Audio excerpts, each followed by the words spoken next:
बिस्मिल्लाहिर्रहमानिर्रहीम। अस्सलाम वालेकुम स्टूडेंट, उम्मीद है आप सब खैरियत से होंगे।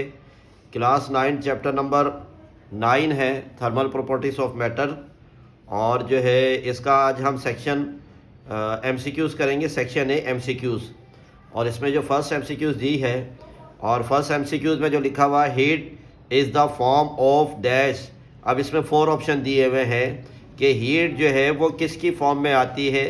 हीट जो है प्रेशर की फॉर्म में होगी, या हीट वेट की फॉर्म में होगी, या हीट एनर्जी की फॉर्म में होगी, या हीट हमारे पास जो है इन तीनों की फॉर्म में होगी। तो इसका मतलब क्या है, heat always present in energy. तो हीट हमारे पास हमेशा जो है वो एनर्जी की फॉर्म में होगी।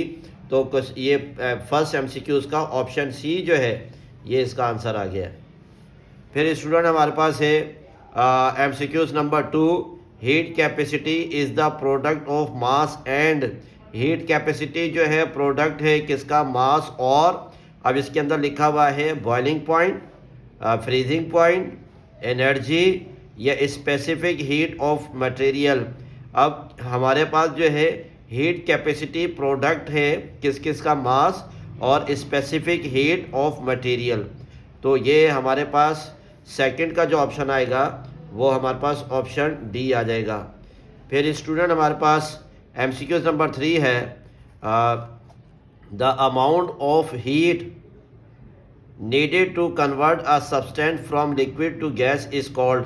यानी कि हीट की इतनी अमाउंट जो सॉलिड को लिक्विड में, जो लिक्विड को गैस में ट्रांसफ़र कर दे, तो वो उस प्रोसेस को हम क्या कहेंगे, हीट ऑफ वेपराइजेशन कहेंगे, स्पेसिफिक हीट कहेंगे, लेटेंट हीट ऑफ फ्यूजन कहेंगे, या ऑल कहेंगे।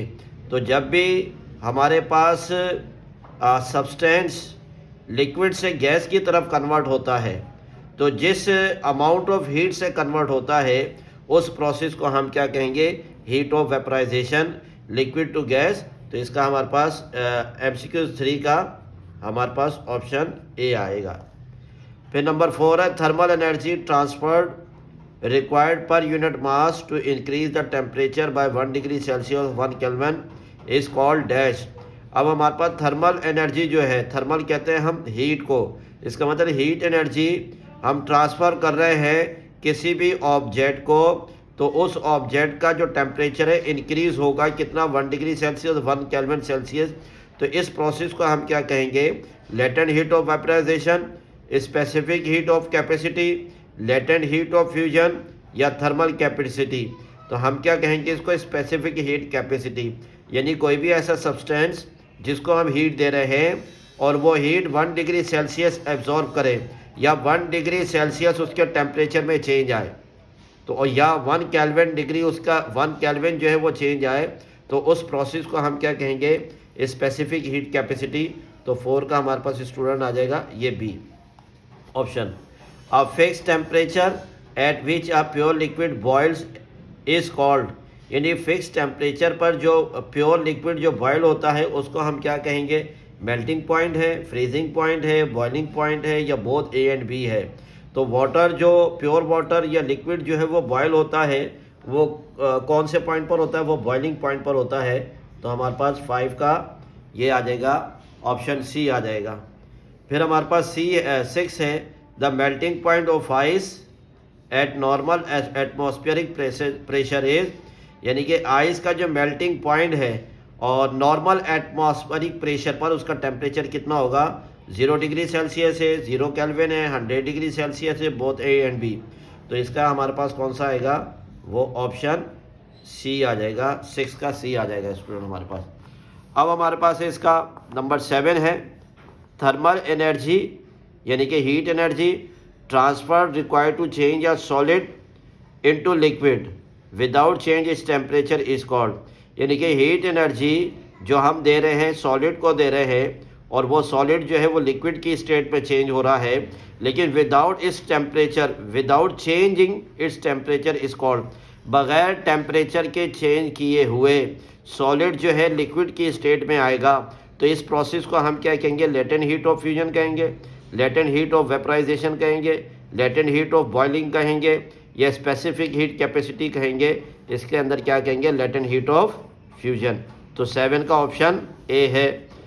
फिर स्टूडेंट हमारे पास है एमसीक्यूज नंबर 8 है, थर्मल एनर्जी यानी कि heat energy transfer required to change a liquid into gas, यानी कि हीट एनर्जी जो हम दे रहे हैं और उसकी वजह से लिक्विड जो है वो गैस में चेंज हो रही है without changing is temperature is called, बगैर टेम्परेचर के चेंज किए हुए।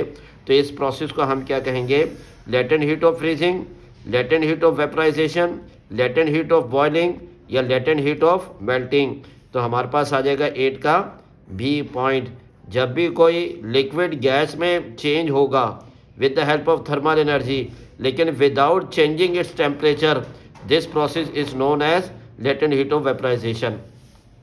फिर इसका नंबर 9 है, नंबर 9 एमसीक्यूज है, vaporization can occur at, vaporization can occur at, vaporization जो है वो कब हो सकता है? फ्रीजिंग पॉइंट पर हो सकता है, मेल्टिंग पॉइंट पर हो सकता है, बॉइलिंग पॉइंट पर हो सकता है, या हमारे पास ऑल टेम्परेचर। जब भी वेपराइजेशन का प्रोसेस होता है तो इसमें ये जितने भी पॉइंट हैं ये सारे पॉइंट जो है उसमें पॉसिबल है। तो इसका ऑप्शन डी है। फिर हमारे पास स्टूडेंट है नंबर 10 एमसीक्यूज है, rate of evaporation of a liquid can be increase by, evaporation का जो प्रोसेस है वो एवोपरेशन, लिक्विड का जो एवोपरेशन है उसको इंक्रीज़ करने के लिए हमें क्या करना पड़ेगा? इंक्रीजिंग ह्यूमिडिटी करेंगे या डिक्रीजिंग टेम्परेचर या इंक्रीजिंग बॉइलिंग पॉइंट या डिक्रीजिंग एटमॉस्फेरिक प्रेशर। तो हम क्या करेंगे? किसी भी लिक्विड के एवोपरेशन के रेट को अगर फास्ट करना हो, इंक्रीज़ करना हो, तो हम क्या करेंगे? उसका इंक्रीज इट्स बॉइलिंग पॉइंट, उसके बॉइलिंग पॉइंट को हम इंक्रीज़ कर देंगे। अब आ जाएगा इसका MCQs number 11, linear thermal expansion of a solid depends upon, यानी कि कोई ऐसा ऑब्जेक्ट जिसको हम हीट दे रहे हैं और उसकी उस ऑब्जेक्ट के अंदर एक्सपेंशन हो रही है स्ट्रेट पाथ में, लीनियर पाथ में, तो वो उस प्रोसेस को हम क्या कहेंगे? चेंज इट्स टेम्परेचर या ओरिजिनल लेंथ या properties of matter, all of these. तो अब क्या होगा? ये हमारे पास ऑल ऑफ दीज होगा, क्योंकि जब भी किसी मेटल को हम हीट देते हैं तो उसका टेम्परेचर भी चेंज होगा, ओरिजिनल लेंथ भी चेंज होगी और प्रॉपर्टीज़ ऑफ मटेरियल भी उसके अंदर चेंज होगा। तो ये हमारे पास चारों चीज़ें आएंगी, तो इसका मतलब तीनों चीज़ें आएंगी, तो इसका ऑप्शन डी हमारे पास है। तो ये लास्ट चैप्टर है और इसका ये सेक्शन ए एमसीक्यूज़, तो इसको अच्छी तरह देखिएगा, समझिएगा। उम्मीद है स्टूडेंट समझ में आया होगा। अस्सलाम वालेकुम।